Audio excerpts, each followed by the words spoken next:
आपका हमारे चैनल पे स्वागत है। मैं रेणुका गुप्ता आज एक नया टॉपिक लेके आई हूँ, जीएसटी कंपोजिशन स्कीम। तो यहाँ सबसे पहले हम क्या पढ़ेंगे ये समझ लेते हैं। तो यहाँ पर हम पढ़ेंगे कि कंपोजिशन स्कीम क्या होती है, इसके प्रोविजंस क्या है, इसके कंप्लायंस क्या है, ये किसके ऊपर लगता है, इसके अंतर्गत हमें क्या रिटर्न फाइल करने की जरूरत है, किस रेट से हमें टैक्स देना पड़ेगा, ये सब चीज हम यहाँ पर समझेंगे। तो उससे पहले हम ये समझ लें कि क्यों आया गया है। तो होता क्या था, जब भी जीएसटी एक्ट आया तो इसमें इतने सारे कंप्लायंस आए कि छोटे बिजनेसमैनों को बहुत प्रॉब्लम आने लगी कि वो इस जीएसटी की कंप्लायंस को कैसे फॉलो करें। तो उसके लिए सीजीएसटी एक्ट के अंतर्गत कंपोजिशन स्कीम को लाया गया। कंपोजिशन, तो यहाँ पर बात आती है कंपोजिशन स्कीम क्यों लाई गई। तो हम ये बात को समझते हैं। पहले जब जीएसटी एक्ट 2017 में आया तो प्रॉब्लम क्या आई कि इसमें बहुत सारे कंप्लायंस थे। स्टार्टिंग में थोड़ी डिफिकल्टीज भी होती थी, इसको कैसे अप्लाई करें। तो यहाँ पर सबसे बड़ी प्रॉब्लम आती थी छोटे बिजनेसमैनों को कि भाई हम इतने कंप्लायंस के साथ जीएसटी को कैसे अप्लाई करें और अपने बिजनेस को कैसे रन करें। तो छोटे बिजनेसमैनों को ध्यान रख के खास तौर पर इस स्कीम को लाया गया है। इसका मेन पर्पस यही रहा है कि छोटे बिजनेसमैनों को इसका बेनिफिट दिया जा सके। तो जब हम आगे बढ़ते हैं तो हम समझते हैं कि कैसे बिजनेसमैनों को ये स्कीम का फायदा मिलता है। ठीक है, तो यहाँ पर 2 क्राइटेरिया बताए गए, मतलब एलिजिबिलिटी बताई गई है कि यदि आप इस एलिजिबिलिटी या इस क्राइटेरिया को पूरा करते हो तो आप कंपोजिशन स्कीम का लाभ उठा सकते हो। तो यहाँ 2 स्कीम जो बताई गई है, पहली है थ्रेशोल्ड लिमिट, सेकंड दी गई है स्पेसिफाइड डीलर्स। ठीक है, तो थ्रेशोल्ड लिमिट जो दी गई है वो टर्नओवर के बेसिस पे दी गई है। यानी हमें ये बताया गया है कि जो यदि किसी बिजनेस का प्रीवियस फाइनेंशियल ईयर का टर्नओवर 1.5 करोड़ तक है तो वो इस स्कीम का फायदा उठा सकता है। बट यहाँ पर क्या हुआ है, एक थोड़ी सी रिलीफ दी गई है। यदि आप स्पेसिफाई स्टेट से रिलेटेड हो तो आपकी ये 1.5 करोड़ की लिमिट 75 लाख तक ला दी गई है।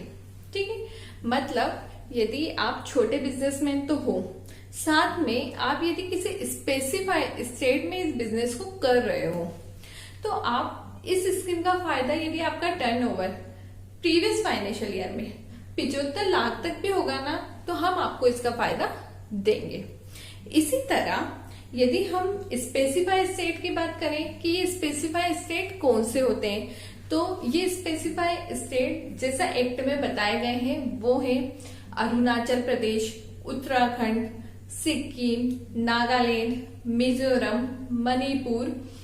ठीक है, तो इन स्टेट में यदि आपका टर्नओवर प्रीवियस फाइनेंशियल ईयर में 75 लाख भी है तो आपको इस स्कीम का फायदा मिल जाएगा। ठीक है, यदि नॉर्मल केस माने तो आपकी लिमिट होगी टर्नओवर की 1.5 करोड़, पर यदि आप स्पेसिफाइड स्टेट से रिलेट करते हो तो आपकी स्कीम हो जाएगी 75 लाख तक की। ठीक है, अब हम लोग स्पेसिफाइड डीलर्स या सप्लायर्स की बात करें तो यहाँ खास तौर पर सिर्फ 3 डीलर्स के नाम बताए गए। ठीक है, पहला क्या होता है, यदि वो मैन्युफैक्चरिंग का बिजनेस कर रहा है, ठीक है, या वो ट्रेडर है, या तीसरा है वो रेस्टोरेंट की सर्विसेज दे रहा है। तो यहाँ पे यदि ये तीनों है तो इन लोगों को भी कंपोजिशन स्कीम का फायदा मिलेगा। ठीक है, अब यहाँ पर क्या बताया गया कि भाई बात ये आ गई कि मैन्युफैक्चरर और ट्रेडर है। ठीक है, हम मैन्युफैक्चरिंग कर रहे हैं या ट्रेडिंग कर रहे हैं तब तक तो हमें ये स्कीम मिल रही है, मतलब इसका मतलब ये हो गया कि हम अदर कोई सर्विसेज नहीं दे सकते हैं। तो इसी प्रोविजन में आगे ये बताया गया है कि यदि आप आपके टर्नओवर का 10% या 5 लाख तक यदि कोई सर्विस भी प्रोवाइड करेंगे तो भी आपको इस स्कीम का फायदा मिल जाएगा। ठीक है, मतलब कि आप 10% ऑफ टर्नओवर, ठीक है, या 5 लाख रुपए, इनमें से जो भी ज्यादा होगा, ठीक है।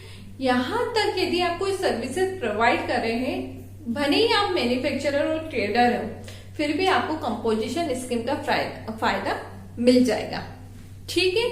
अब हम आगे बढ़ते हैं। तो जब हम लोगों ने देखा कि यदि हम स्कीम से रिलेटेड जो क्राइटेरिया है उसको फुलफिल कर देते हैं तो हम इस स्कीम को लेने के लिए एलिजिबल हो गए। अब बात आगे क्या आती है कि आप इसके लिए अप्लाई कैसे करोगे। तो यहाँ ये बताया गया है कि आप नॉर्मली जीएसटी के पोर्टल पर जाकर इसके लिए अप्लाई कर सकते हैं। बट बात ये बोली गई है कि आप जिस फाइनेंशियल ईयर के लिए इस स्कीम का फायदा उठाना चाहते हो उसके पहले ही इसके लिए अप्लाई कर दो, ठीक है। मान लो आप 22-23 फाइनेंशियल ईयर के लिए इस स्कीम को लेना चाहते हैं तो आप 22 ईयर के अप्रैल मंथ के पहले ही इस स्कीम के लिए अप्लाई कर सकते हैं, ठीक है। अब आगे बात आती है कि भाई हम एलिजिबल हो गए, हम लोगों को ये पता चल गया कि हम लोगों को कैसे अप्लाई करना है, हमने अप्लाई कर दिया। अब फाइनेंशियल ईयर में हम लोगों के ऊपर ये अप्लाई हो रही है स्कीम। तो अब बात आती है कि टैक्स का क्या सीन रहेगा। तो यहाँ ये बताया गया है हमें कुछ टैक्स रेट स्पेसिफाई की गई है जिसके आधार पर हमें टैक्स पे करना पड़ेगा, ठीक है। तो यहाँ ये बोला गया है, अब आप इस स्कीम से क्या बेनिफिट हो रहे हैं उसको समझेंगे। क्या होता है कि नॉर्मली जब हम इस स्कीम का फायदा नहीं ले रहे हैं तो क्या हो रहा है कि हमें नॉर्मल जो टैक्स रेट दे रखी है उसी के हिसाब से टैक्स पे करना पड़ रहा है। पर अब ये स्कीम हमने ले ली है तो हमें कुछ लोअर रेट बताई गई है जिसमें हमें टैक्स पे करना पड़ेगा। लाइक हम स्पेसिफाइड डीलर की बात करते हैं तो पहला हमारे पास था मैन्युफैक्चरर। तो मैन्युफैक्चरर के लिए बोला गया है कि आप 1% ऑफ टोटल टर्नओवर का टैक्स हमें पे करो, ठीक है। दूसरा ट्रेडर्स से, तो ट्रेडर्स से ये बोला गया है कि आप 1% ऑफ टोटल टैक्सेबल टर्नओवर का पे करो, ठीक है। डिफरेंस समझ में आया। मैन्युफैक्चरर को बोला कि आप टोटल टर्नओवर लो, पर ट्रेडर्स को बोलता है कि आप टैक्सेबल टर्नओवर लो। यानी यदि ट्रेडर ने कोई एग्जेम्प्टेड सप्लाई कर रखी है तो वो उस टोटल टर्नओवर में इंक्लूड नहीं होगा। यहाँ हमें केवल टैक्सेबल टर्नओवर को लेना है। अब तीसरा क्या था हमारे पास, रेस्टोरेंट सर्विस प्रोवाइडर। तो रेस्टोरेंट सर्विस प्रोवाइडर को ये बोला गया है कि आप 5% ऑफ टोटल टर्नओवर का हमें टैक्स पे कर दो, ठीक है। तो यहाँ मैन्युफैक्चरर और सर्विस प्रोवाइडर को बोला है कि आप टोटल टर्नओवर का पे करो, पर ट्रेडर्स को बोला गया है कि आप टैक्सेबल टर्नओवर का पे करो, ठीक है। अब हम इसके और आगे बढ़ते हैं। तो अब बात हो गई कि भाई एलिजिबल हो गए, अप्लाई कर दिया, टैक्स पे भी हो गया। अब भाई रिटर्न भी भरो, हमें इन्फॉर्मेशन तो दो टाइम पे कि आप लोगों ने क्या क्या किया पूरे टाइम, ठीक है। तो यहाँ हमसे ये बोला गया है कि आपको नॉर्मल जैसे GSTR 1 और 3 भी भरते हैं वैसे आप उसको भरिए, बट टाइम पर हमें क्वार्टरली रिपोर्ट देते रहिए CNP 08 फॉर्म के रूप में। मतलब यहाँ बोला गया है कि आपने जो क्वार्टरली ट्रांजेक्शन किए हैं, जो भी काम किए हैं, उसकी डिटेल हमें क्वार्टरली बेसिस पे एक स्टेटमेंट के द्वारा देते रहिए। साथ में एक रिटर्न होता है जो एनुअल रिटर्न तो हमें भरना ही है, वो GSTR 9A हमको भरना है, साथ में हमें GSTR 4 रिटर्न को भरना है। मतलब हमसे ये बोला गया है कि आप 4 हमें स्टेटमेंट दे दो, उसके साथ आप एक साल में एक रिटर्न भर दो जो GSTR 4 होगा, और एक एनुअल रिटर्न जो आपको भरना ही है GSTR 9A, ठीक है। यहाँ हमें ये सब समझ में आ गया। मान लो एलिजिबल हो गए थे, अप्लाई कर दिया, बेनिफिट लेने लग गए तो टैक्स पे करना पड़ेगा, पर टाइम पे डिटेल मांगी हम लोगों से रिटर्न के रूप में। अब इन्होंने आगे बढ़ा, ये सब फायदा आप उठाओ, पर हम कुछ आपके ऊपर लिमिटेशन लगा देते। मतलब उस दायरे के अंदर रह के ही आप CS स्कीम का फायदा उठाओ जो आपको बेनिफिट तो देगी, पर आपको इस लिमिट के अंदर ही इस काम को करना पड़ेगा, ठीक है। तो अब हम और आगे बढ़ते हैं और इस लिमिटेशन को समझते हैं। अब हमें ये बताया गया है कि यदि आप कंपोजिशन स्कीम का फायदा ले रहे हो तो कुछ लिमिटेशन है, यानी कुछ कंडीशन है जो आपके ऊपर अप्लाई होगी। यानी आपको ये बोल दिया है कि लो भाई फायदा तो लो, पर ये चीज आपको बिल्कुल नहीं करनी है। ठीक है, तो आपको पहला बोला गया है कि आप इंटर स्टेट आउटवर्ड सप्लाई नहीं कर सकते। आपने कंपोजिशन स्कीम ले ली, फायदा मिल रहा है आपको, पर अब आप आपके जिस स्टेट में हो उसी स्टेट पे माल को सप्लाई करो। स्टेट के बाहर आप अपने माल को सप्लाई नहीं करोगे।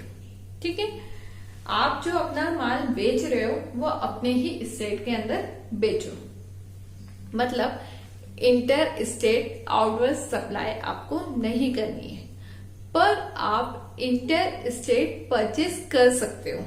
मतलब आप अपना माल बेच नहीं सकते बाहर, पर दूसरे स्टेट से अपने लिए माल ला सकते हो। ठीक है, अब दूसरा फायदा क्या हुआ कि आपको इनपुट टैक्स क्रेडिट का फायदा नहीं मिलेगा।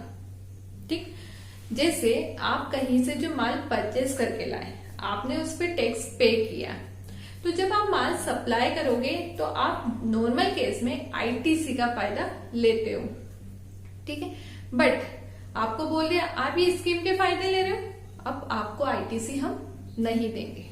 ठीक है, और हमें तो नहीं मिल रहा है, साथ में हमसे जो माल खरीद रहा है, मतलब हम जिसको सप्लाई कर रहे हैं ना, वो भी उस सप्लाई जो उसने हमसे खरीदी उस पे आईटीसी का फायदा नहीं ले सकता है। ठीक है, तीसरा केस ये आता है कि composition scheme all India pan basis पे लगेगी। मतलब सिंगल पेन के अंतर्गत जितने भी बिजनेस हमारे आ रहे हैं या ग्रुप ऑफ बिजनेस है, सबके ऊपर ये स्कीम लागू होगी। मान लो सिंगल पेन के अंदर यदि हमने एक बिजनेस पे सीएस स्कीम का फायदा लिया है, तो हमें वो स्कीम को हर बिजनेस के ऊपर लगाना पड़ेगा। और यदि हम सिर्फ एक बिजनेस के लिए फायदा लेना चाहते हैं तो ऐसा नहीं होगा। लगेगी तो सिंगल पेन में ग्रुप ऑफ बिजनेस पे लगेगा, नहीं तो आप पूरे बाहर हो। यानी सिंगल पेन में आप या तो पूरे अंदर आओगे या पूरे इस स्कीम से बाहर जाओगे। ठीक है, फोर्थ कंडीशन हम लोगों को क्या बताई है कि यदि आप इस स्कीम का फायदा ले रहे हो तो आप ई कॉमर्स ऑपरेटर के द्वारा अपना बिजनेस नहीं कर सकते, अपनी सप्लाई नहीं कर सकते। ई कॉमर्स बिजनेस ऑपरेटर क्या हुआ, जैसे फ्लिपकार्ट, अमेजन, मतलब ऑनलाइन आप अपने माल को सप्लाई नहीं करोगे। ठीक है, फिफ्थ कंडीशन क्या दी गई? फिफ्थ कंडीशन आपको ये दी गई है कि आप नॉन टैक्सेबल सप्लाई नहीं करोगे। यानी आप यदि 1% भी कोई नॉन टैक्सेबल सप्लाई कर रहे हो ना, तो आप इस स्कीम से बाहर हो जाओगे। ठीक है, नॉन टैक्सेबल सप्लाई क्या होगी? लाइक पेट्रोलियम, लीकर, ये जो पेट्रोलियम पदार्थ को जीएसटी एक्ट में नॉन टैक्सेबल बताया गया है, उनकी सप्लाई आप नहीं कर सकते हो। सिक्स्थ कंडीशन क्या होगी आपके सामने? वो कंडीशन आपको ये बताया गया है कि आप यदि खास तौर पर इन 4 चीजों की मैन्युफैक्चरिंग करते हैं तो आप इसके अंतर्गत नहीं आओगे। फर्स्ट है तंबाकू, पान मसाला, आइसक्रीम या कोल्ड ड्रिंक्स वगैरह जैसे पदार्थों की यदि आप मैन्युफैक्चरिंग कर रहे हो तो आप इस स्कीम का फायदा नहीं ले पाओगे।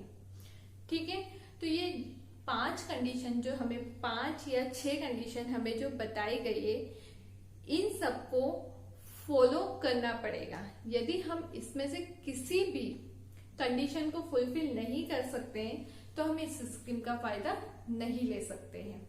ठीक है, तो अब कंपोजिशन स्कीम को हम अच्छे से समझ चुके हैं। एक बात तो यहाँ आती है कि जिससे रेस्टोरेंट सर्विस को कंपोजिशन स्कीम का फायदा उठाने के लिए दिया गया है, तो अदर सर्विस प्रोवाइडर ने भी ये ऑब्जेक्शन उठाए कि भाई इसका फायदा हमें भी मिलना चाहिए।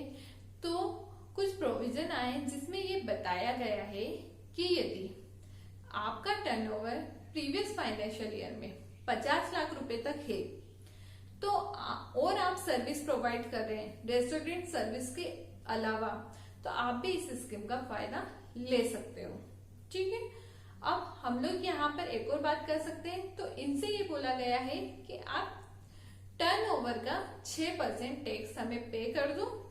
ठीक है, मतलब जो 3 स्पेशल डीलर हमें बताए गए थे उसके अलावा भी आप इस चीज को सिर्फ याद करने के हिसाब से याद रखें। ठीक है, आशा है कि आपको ये वीडियो पसंद आया होगा।